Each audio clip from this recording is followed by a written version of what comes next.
the difference between the Republicans and the Democrats is the Democrats figured that one out. I mean, they had Zuckerberg, right? Like giving tons of money for all that ballot harvesting. Well, two can play that game if they're willing. I think Lara Trump is willing. I'm going to show you what she's saying. Lara Trump and Michael Whatley, the new heads of the RNC, replacing Romney's niece, they just came in and they fired 60 people. Like, boom, gone. And I'm telling you, they had to do it. They had to do this because, one, look, Lara needs her own people that are going to be loyal to her and loyal to the presumptive nominee for the GOP.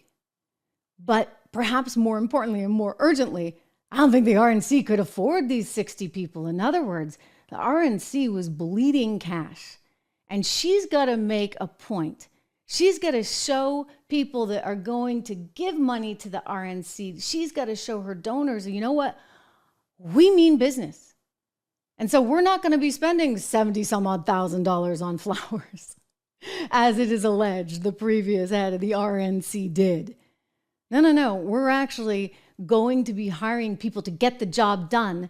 And part of getting the job done is making sure that there is a level playing field come November. So I want to play you some sound. She was recently talking about this very issue in a very articulate way. And I was like, man, she gets it.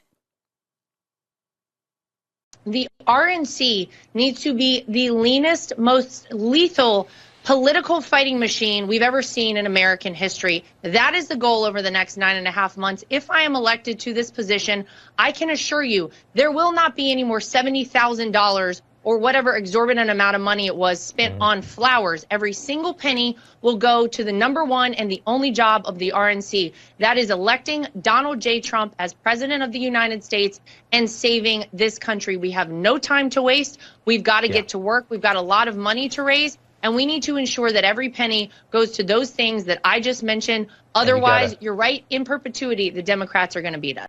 The RNC needs to be the leanest, most lethal. So she gets it, and she's going to do her part, but she's not going to win a lot of friends within the RNC. I mean, I think that's part of why she's getting rid of 60 people. She's got to restructure this thing. It's like a business, right? You come in, and you actually have to restructure it. And I think that was the move that she was making. Look, we're going to get down to brass tacks. We're going to restructure. We're going to fire people. We're going to actually make sure that people are doing the job that they need to do in order to get us ahead for 2024, because there's so much at stake. And so my hat's off to her. I think that she's going to do a good job. I think she's a fantastic communicator. I can't say that. She's also a very lovely person, as is her husband's a very smart guy and great person as well. I mean, this is a good team.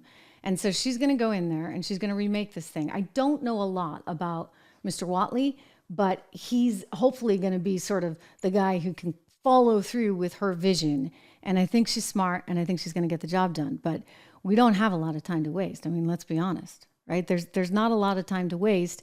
And they're coming at him in so many absolutely ridiculous, positively ridiculous ways that really, I think, cause us all to be pretty darn concerned. I mean, really concerned, because what is our future if we're living in a world, right, where, you know, it's their way or the highway all of the time?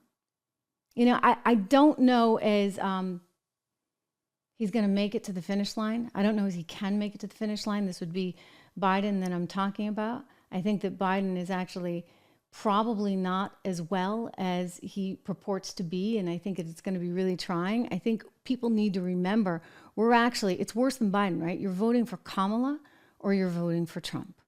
And so once that starts getting framed, maybe it crystallizes it even more. So instead of a 3-point or 5-point spread difference, you're going to actually see something far more significant.